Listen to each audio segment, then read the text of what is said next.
Grand Rising, Sacred Spirit. What a day for events, what a day for everything just happening.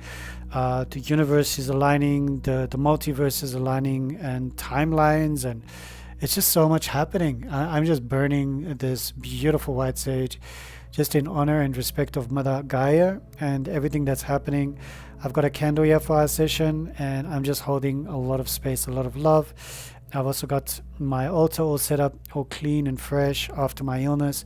And I just feel like I need to share with you what I discovered from all the events that are happening here today. So thank you so much. My name is Juan, and this is Unity Soul Align. I just want to share with you. So it's a lot happening here right now. Okay. Today, bubbling with both gentle intuition and seismic shifts. As we speak, our moon is nestled in a receptive, dreamlike sensitivity. But very soon, and that's because of Pisces, but very soon tomorrow, the moon will leap into a bold Aries in alignment with a new moon and a solar eclipse. So do these energies pull in and harness the earth? And that is why we have these huge earthquakes. 7.7, that's massive, along a fault line, no doubt. And I'll show you some images if you don't mind. So these bold Aries, these bold energies with a new moon and a solar eclipse, igniting a powerful surge of new beginnings and transformative energy. So we're going to have a look. We're going to dive in and just have a browse as to what is happening in the cosmos. How does that impact you? And you know which planet is your ruling planet, and you understand. I mean, Cancer, you've got the moon, so that's intense. You know, your ruling planet. Per se is hopping around all the other houses. You know, almost every 2 days there's another house. So but this morning when I opened the app and I opened the headlines and I saw these earthquakes, 7.7 in Myanmar. I mean, that's huge, guys. That's huge. That's earth crippling. I mean, if any civilization is there, it's going to be dismantled. It's very intense. All right. And the amount of love and prayers and whatever you feel you can give to them, so be it. You know, lighting a candle, and just imagine the dogs, the cats, the birds, the animals. You know, I always think of the sentient life. Most of the time with earthquakes, birds start to flee because they can feel something is happening, something big is coming, and those are the birds that can flee. So the disruption in the Earth's crust prompts us to pay attention to the need for renewal, healing, and the dissolution of structures that no longer serve our highest purpose. Aries ignition. All right, before we go there, I want to show you some pictures. So this is the fault line, Myanmar, which is Burma, yeah, and there you can see the fault line is quite. It goes right down to the ocean, all right, from the Himalaya down to the ocean. I think it is the Himalaya, but you can see how intense it is. And then you can have a look as well. We go to the next image, and it's just earthquake after earthquake the entire day. And I was just waiting for things to settle down, and they're not settling down. They're just going more and more cray. There you can see all the earthquakes along that point. And I mean, look at this, guys. Seriously, if you were waiting to board an aircraft, and all of a sudden this turbulence 6.4 on the Richter scale just suddenly started moving everything in the planes and everything. Can you imagine the destruction? So this is intense. They really need your prayers, your love.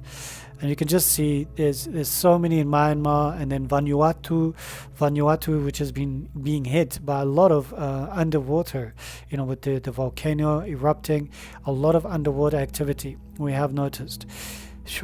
There's just so much happening. Even in Kazakhstan, we've got a 5.2 in Merke. So there's a lot happening, and it leaves us in a bit of like amazement at the energies and how the energies are impacting Mother Gaia. Amazement, and then also almost a sense of relief that we are maybe not there. But because we are not there, we are able to hold space and send love and send light. So we can just send them lots and lots of hearts. Aries ignition, we've got the solar eclipse, Aries and Chiron. So tomorrow, the energetic spotlight turns to the fierce sign of Aries, with the Sun, Aries, and Chiron all residing in Aries. in Aries. Apologies. We're invited to blaze new trails. Aries urges us to question the status quo and dismantle outdated paradigms, while Chiron, the wounded healer, guides us to confront and mend our deepest personal and collective wounds. So that's quite powerful, guys. Sure. The wounded healer, which is Chiron, is an incredible, and as it says, with the collective wounding as well, and we can see the collective wounding as well. You can feel it in the ether. You can feel it in your stratosphere, in your astral bodies.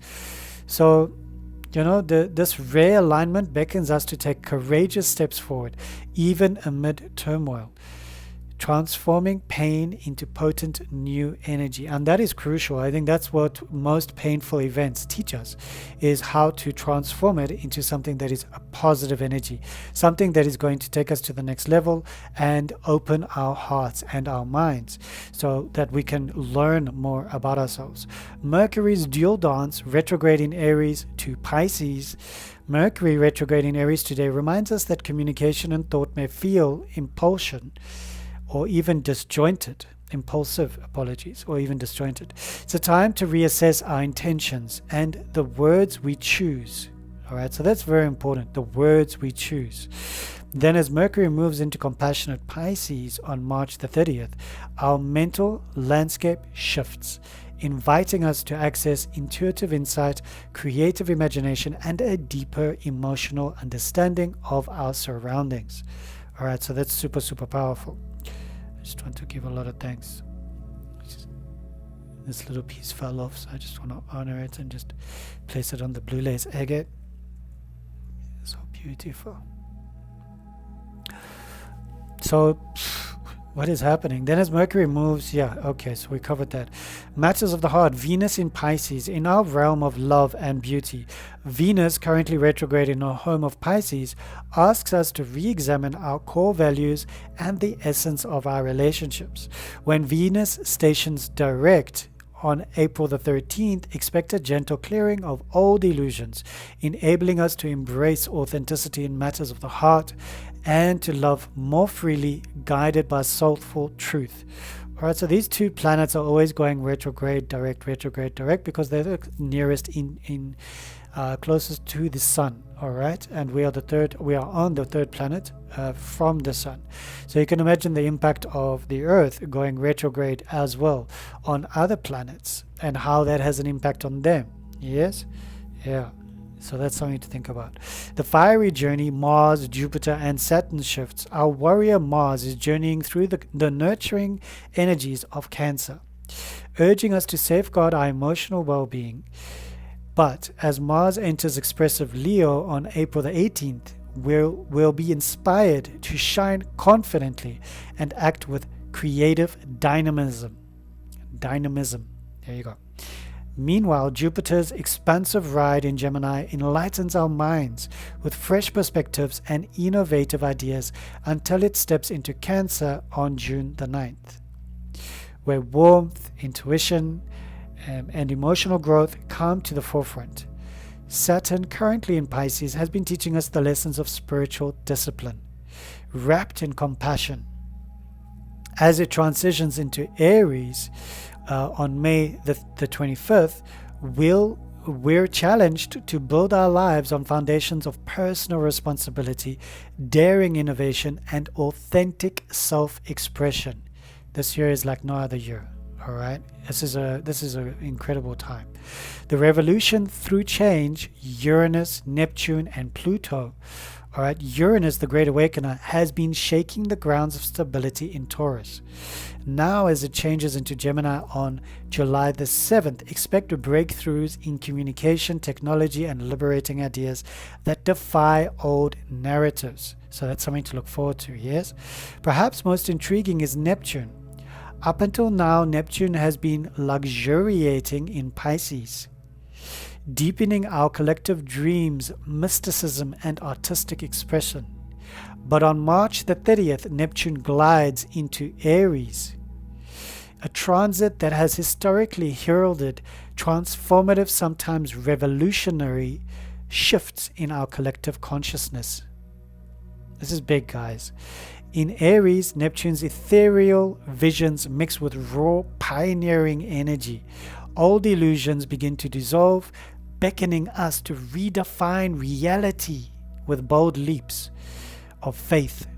Although Neptune in Aries is rare, the last time its energy was expressed so dynamically over 2 centuries ago, give or take, we witnessed paradigm-shifting changes that restructured our society, conceived spirituality, and individual empowerment.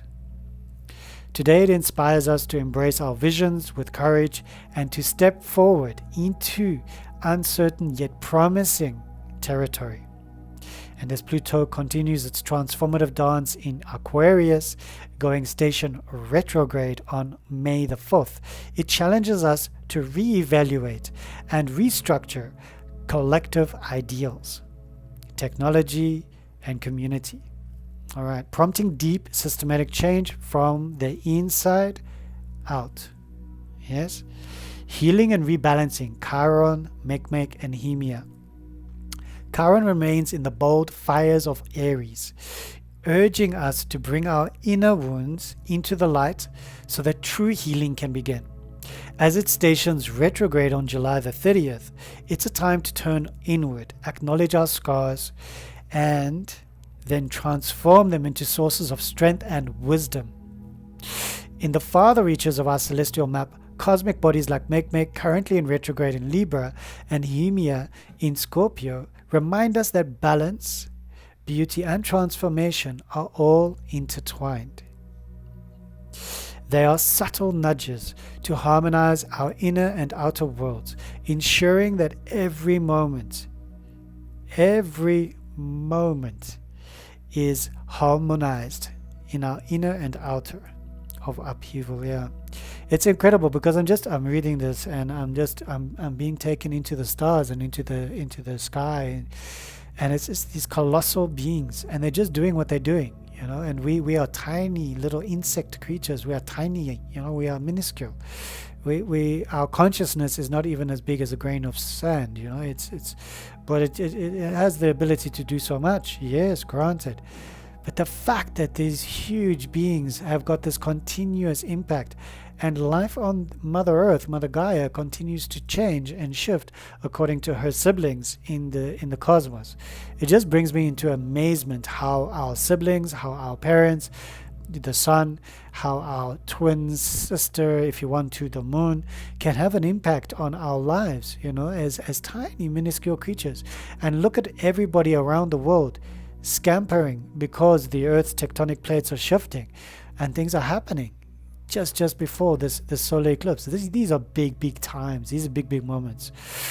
All right, so embracing this cosmic call, we stand on the brink of these powerful shifts, a solar eclipse that tears open the sky, earthquakes that remind us of the Earth's pulse, and transits urging us to shed old skins. The message is clear. We are being called to transform, to shed outdated illusions, and to step boldly into a future defined authentically, healing, and courageous innovation. It is all about innovation. Whether through the fiery spark of Aries or the boundless dreams of Pisces, every planetary movement invites you to be an active, conscious participant in this divine dance. So as you navigate these turbulent yet transformative energies, remember, you are not merely a bystander, but a co-creator of your own reality. Ground yourself in compassion. Embrace the lessons each planetary shift offers, and trust that in this cosmic alchemy, every tremor, be it on earth or in the heavens, is guiding you home to your higher self. Okay, and that may have many meanings, especially if some of us have returned home due to events that have happened on Pachamama.